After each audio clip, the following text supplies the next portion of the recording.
everything's telling me, just go get the beer, go get the beer. You know, all these voices in my head, and I can't stop them. Growing up, I always looked at everybody who had money and who had these great families and everything else. And I wasn't a kid who struggled to make friends. I made friends easily. I just wanted somebody to come out and pay attention to me. During this period of time, I was also being abused. You know, like we just kept getting kicked out of places because my dad couldn't, we couldn't pay the bills, we couldn't pay the rent. My dad was a working man. Every single day of his life, he went to work. Every single day. Not one day did he not go to work, but all his money went to drugs. And so finally we made it to this little bitty trailer. And I mean, it was like, you know, it's like a camper, man. You know what I mean? It had one little bedroom, and it had like a little bitty side bedroom that I slept in. And there were 6 adults and 2 children in there. At this moment in time is when, you know, I started using drugs. My first drug experience was at age 7. At age 7, at a Christmas party, he caught me sneaking drinks off the keg. And he said, I'll pay you $1 for every beer you can drink. I was like, I'm about to get rich. I could drink a lot of milk. I drank 2 solo cups full of beer and was wasted, hammered.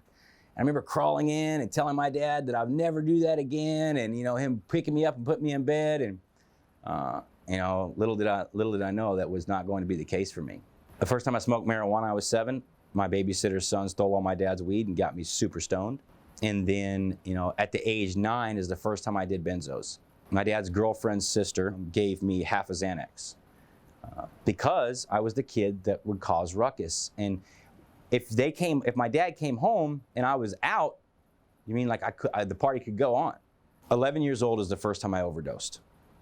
I overdosed on somas at 11 years old. I woke up in the hospital, and my dad was standing at the end of the bed, and there's a police officer there, and there's a lady there with a clipboard, and I knew what was going on. And my dad asked me what happened, you know. Well, I had fallen off a school building earlier that year, ditching school, and I smacked my head. And so I was getting headaches. So my dad was giving me Tylenol and ibuprofen. And so here's my one shot, here's my first shot in my life to get completely honest, utterly honest with the one individual I know loves me more than anything. And I lie. And I tell him, well, I thought it was the pills that you would give me for my headache. And so, you know, CPS was going to take me. Luckily, I had that wasn't our first run-in with CPS. I had a really good friend in my life. His name was Justin, and they had the all-American family. They'd go fishing and go on camping trips, and they have barbecues in the backyard. And his dad built us a skateboard ramp, and you know, the things that people take for granted, you know what I mean? Like when you come in the house and your mom's got a pair of socks on the kitchen table for you, you're like, oh, socks. You know what I mean? Like, dude, I was so grateful when I would come in that house and she would be like, hey, Dave, there's a bag of socks for you, you know? That family took me in instead of CPS taking me. There was something wrong, something calling inside of me. I couldn't sleep. I was uneasy and restless every night. And one day, his dad was drinking a beer out by the grill. And it just dawned on me, like, I want a beer. I want one of those. I took the beer out back and drank it behind the garage. And I drank that beer and it all went away. Everything within inside of me got quiet. My nerves got calmed down. It was almost just like, you know, just a warm blanket right out of the dryer being wrapped around you. His dad came home, tried to get a beer, was like, hey, Diane, where's my beer? You know, Justin looked at me and I looked at him, and, you know, and I'm like, I didn't do it. He's like, I didn't do it. You know, that's my partner, dude. He's not gonna think twice about me. We both looked down at the end of the table and we said, Petey must have done it. Petey got jammed up and they took his car and all this stuff. And 2 days later, Peter dislocated my jaw. He knew I did it. He wasn't stupid. I mean, he knew what my life was going to be if I wasn't there. So he took the lumps for something he didn't do. At that point in time, you know, I had gotten a little older. I'm almost 13 years old. If some therapist or counselor could have come along and said, these are the signs of addiction, this is the signs of alcoholism, you mean, I probably would have listened because I was freaking miserable. And so what did I do? I listened to the voices. And I went and got a drink. One night I got too drunk and fell asleep behind the shed. I wake up and everybody's outside, the police are there, and I'm like, oh shit. They're like, where have you been? And I'm like, well, I fell asleep behind the garage. His dad walked back there and seen all the beer cans and everything else, said, you gotta go. He's like, I can't have this around my son. You know, this is not the way that I want my family to be. You know, I'm out there yelling and screaming in the street that you don't understand me, you don't care about me. He did understand. He was sticking up for his family. And I respect that today. You know, I respect that 100%. So I went back and lived with my father. I was getting brought to my dad's work a lot by the police. My dad worked for this place for almost 13 years and they fired him because of me. Place of business, you know, you can't be having the police at a place of business every single day. And, you know, Port Arthur, Texas is a small town, man. Once my father got fired from his job and there was no way to pay the bills, I started robbing. You know, I met a young man at school and, you know, he would hang out. He was a good-looking gentleman, and so he would get us into girls' houses, and while he was sleeping with them, you know, I'd rob them, and I got caught. And, you know, at that moment in time, I should have known my criminal career was not going to be good. And we left. I never got to say goodbye to my best friend. Never went back to see him because I was too immersed in drugs by that time. The day we arrived in Arizona, they're all hinting around about smoking weed. You know, I'm a little kid. I'm a little guy right now, dude. I'm like not even quite 5'6". So I'm like, I smoke weed. They're like, cool, man. So they get me all stoned, and this dude Mike's like, hey, you ever done speed? And I'm like, nope. Hadn't even know what speed was. And I'm like, no. He's like, you want to? I'm like, yep. I began going in and out of Adobe Mountain, county jails, institutions, got involved with a couple of groups of individuals. You know, the last time I was arrested for armed robbery, kidnapping, theft of means, misconduct involving a weapon, Class 6 and Class 4 for drugs and drug paraphernalia. I was also arrested for 36 counts of individual burglary tools. I remember seeing my dad, you know, just, you know, broken in so many ways. And I didn't know it at the time, but my dad was dying. And he was dying from cirrhosis of the liver and hepatitis C. I never knew it. And he kept it from me. So, you know, I got my last sentence in prison was, I got sentenced to 7.5 to 9 years. And I did almost 8 years on that bid. Altogether, I've done about 13 years in an institution or behind bars my entire life. It's not, you know, it's not about, you know, wanting to be a bad person or trying to be a bad person or anything else. It's survival. It's the way I grew up. When I got sentenced that day, I remember looking in my dad's eyes, and I did not know this, but he knew that he'd never hold his son again. He never left me behind. He never abandoned me. You know, he's the one person who, no matter what the situation was, like, he'd get my back. Good or bad, he had my back. And I love that man. I miss him. You know, I'm not going to get into all the semantics about race and everything else, but, you know, if anybody knows anything about prison, you know it's racially segregated. And I see this guy walking through line. His name's Scooter. And I used to hang out with this guy. We used to steal bikes together when we were kids. And I get up and I'm like, Scooter, what's good, man? How's it going? He's like, what's up, little D? He's been there since he was 16 years old for shooting a guy in the head over a quarter bag of dope. Shot a guy in the face over $20 worth of dope.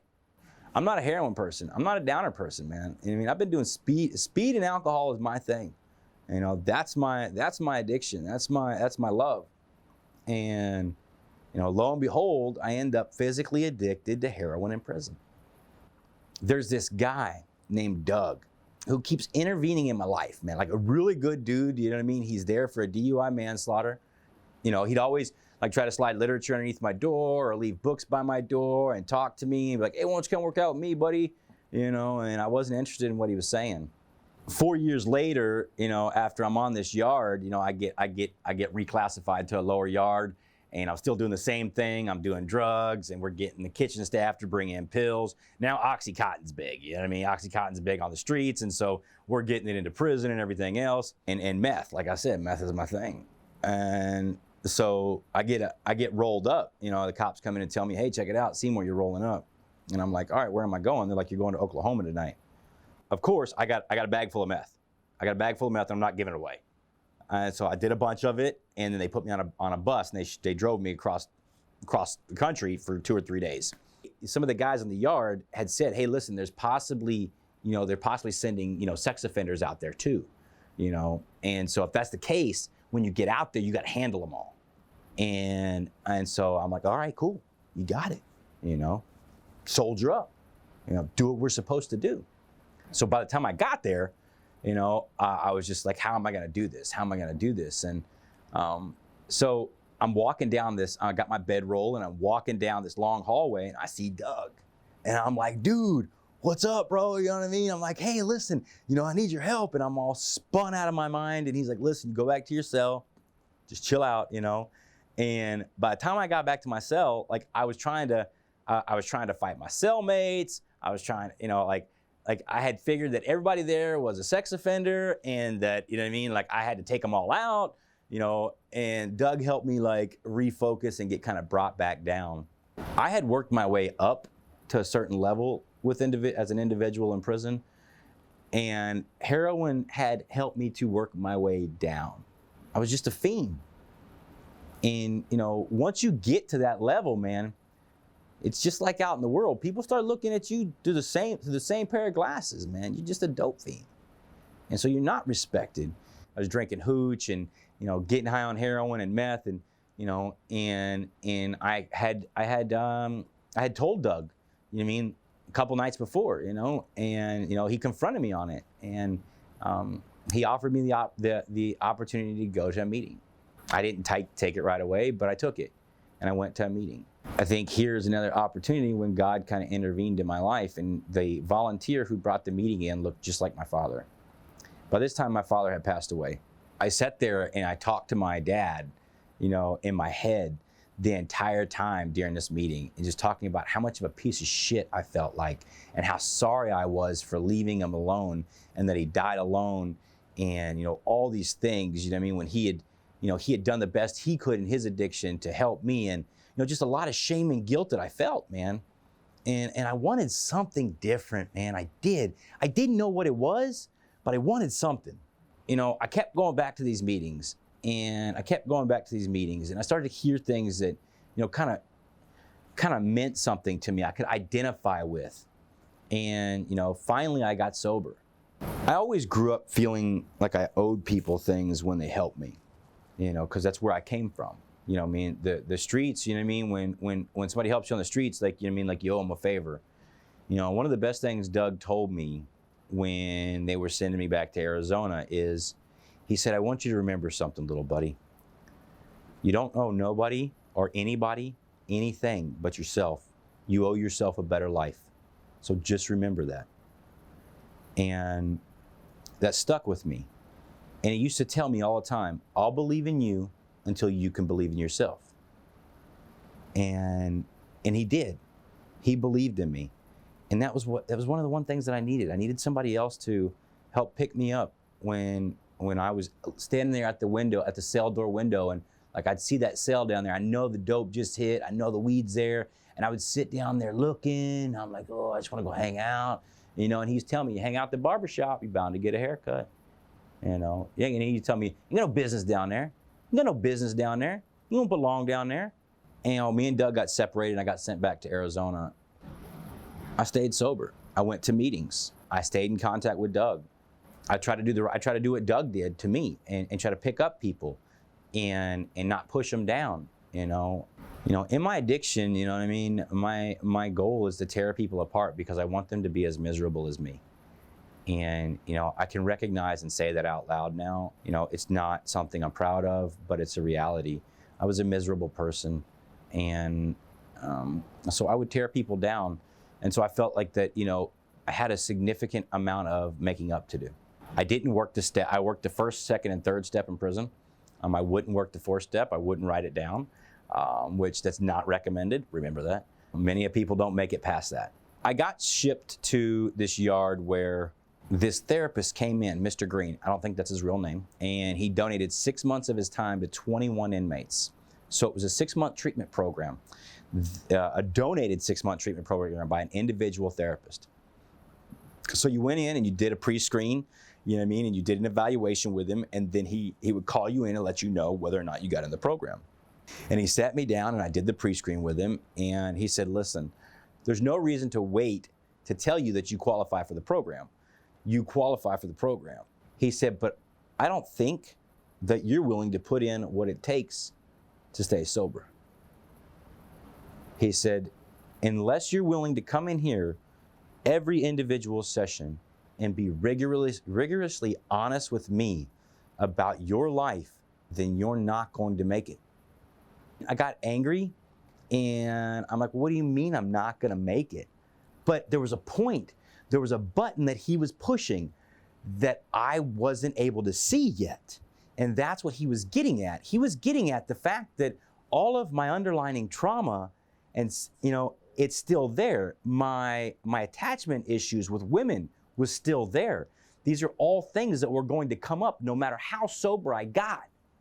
Unless processed through appropriately, they were gonna come and bite me in the ass eventually. That man knew how to challenge an individual like me. And so by him throwing that out to me, made me even more eager and willing to show him that he's wrong. I got accepted into the program, and so you had an individual session per week and you had 3 group therapies per week, which is quite a bit, for being inside of prison. And he made it very clear to every person, if you miss one individual session or you miss one group, you're out of the program. There's no ifs, ands, or buts. Unless the yard is locked down and you can't get out of your cell, or you have gotten beaten up and hella-flighted out, then you're not excused from the program. And I made it to every single group. 5 out of 21 convicts completed that program. During that program, Mr. Green helped me to process through recognizing that my underlying trauma with being abused sexually, mentally, and physically, as well as my attachment issues with women, were something very significant of how I identified and how I reacted in my addiction. I do believe, and I'm a firm believer in, that those things are a necessary thing to address if you're going to achieve long-term sobriety. I don't think that I would be sober today if those things were not addressed. He helped me to create, a 6-week plan, a 6-month plan, a 1-year plan, a 2-year plan. And I'm happy to say that I've achieved every single one of the goals that I put on my 5-year goal plan, except for getting a dog. Yeah, I got a wife and 2 children instead. I completed my sentence, and the 6-month program, I didn't get anything to go towards sentencing, or that was just for me. I didn't have no ulterior motives. My motive was that Doug said that this is something that you should look into doing when you get out, and the opportunity arose while I was still in, and I took it. Funny story, my first commitment, right? Everybody's got to get a commitment in AA, right? So in prison here in Arizona, nowadays, you're not allowed to do heroin if you're under 25. And so basically kind of a passed down thing, the white said, listen, you can't do heroin unless you're over 25 years old. So every single person, the youngsters who would get in trouble for getting high, they get beat up, and then they'd get sent to me to go to 12-step on Wednesday night. So like on Wednesday night, it was my job to walk around the yard and get all these kids. So I'm walking around with all these youngsters, they're all beat up, black eye, busted lip, and they gotta go to a meeting with me. Addiction is so strong, and I often tell families these days, like, they're like, I wish I could just understand. No, you don't want to understand. You don't want to understand the chaos that ensues inside of me and your child when we're in active addiction. We're not bad people. We are making bad choices, but there's something else underneath that's not being addressed, and you don't want to feel that. It's not something that, I would ever wish upon my worst enemy. Doug and his family paid for me to go to a sober living up in Prescott, Arizona. It used to be called, it's called Chapter 5. It was a sober living back then. It's a treatment center now owned by a different place. But I had this idea that I was going to come back to Phoenix, and I was going to work for Swift Trucking and all this stuff. And Doug had wrote me a letter, and he's like, you're a dumbass. Yeah, he's like, you're a dumbass. You're going to Prescott. Once again, here I am. Like I mean, I haven't fallen short of what this dude's told me to do so far. You know, like, I'm sober, I'm not, you know, I'm not looked at as a scumbag or anything else. And so it's just, so I did it. You know what I mean? I said, fuck it, let's go. And I did it. And so Doug's family flew out from Atlanta, Georgia, and they rented a car and they picked me up from prison and they drove me to Prescott, Arizona. And they paid for my first week and my intake fee at Chapter 5. And they bought me a little bit of food, and his dad took me into Target and bought me some jeans and some underwear and a couple of t-shirts. And when they dropped me off, you know, Betsy gave me a big hug and a big kiss on the cheek, and she said, here's your opportunity. Do something with it. They had hope, but at the same time, their son had been to many treatment centers, many sober livings, and he's sitting in jail right now for a DUI manslaughter. They had hope for me. So when she said, here's your chance, once again, I like a challenge. I operate very well when I'm challenged. I didn't do it without bumps in the road. You know, I got involved with the neighboring, girl from a halfway house and all that stuff that you're not supposed to do. And I made it through it. And, about 75% of all the men who went through the house at the time are still sober. I mean, and that was I got out of prison December 22nd, 2010. We all still stay in contact. We have a great relationship, and it was a good atmosphere. My life today, if you'd have told me 11 years ago, like, look, man, like, you're gonna have something phenomenal in your life if you just hold on and do all this stuff that this guy is telling you to do, your life's gonna change. I knew my life was changing. I had no idea where my life was going. I started working for a program in Prescott, Arizona called Decision Point Center. And I started as a PRN residential technician. And, I didn't really want the job, but, I needed to earn money. I was sponsoring 10 guys, and, it was, there's a lot of little treatment facilities up in the area. It was the best in the area, and, had a great reputation. And so I was like, let's try it. And I walked on, and my first day I loved it. I felt like I had finally found a place to be. I wasn't out of place. I mean, I'm a hard worker. No matter where I go, what I do, like, I'm a hard worker. But like, I went home that night and I had a sense of accomplishment that I had never felt in my life before in regards to work. I have been with Decision Point Center for 8 years now. I've worked in every single department that they have except for financial. I've worked at residential. I've worked in the med department. I have been a client care manager. I'm trained in family therapy and intervention modalities and a trained interventionist, as well as I've been the program director and have helped create and install the program that we have today, along with my team there. And I'm now the director of admissions and oversee all business development throughout the entire organization. Coming from where I come from, sleeping in the streets, sleeping, in shelters and eating out of garbage cans and, all these things as a kid, I think that's really, it's okay. It helped to build character, and it helped to drive me today to be who I am. I have 2 beautiful children. My son is 6 and my daughter's 3. I own 2 vehicles, a home, and I ain't rich, but I'm rich. I'm rich in a lot of different ways. The main important thing that each and every one of us need to remember is that we can overcome it. We can climb over it. We can walk through it. But at the end of the day, the majority of the time, we can't do it alone. Everybody needs a Doug. Everybody needs that individual that will believe in you until you can believe in yourself. Detox to Rehab wants to help as many people as possible and do it the right way. Please subscribe, comment, and like our channel. Thank you for watching.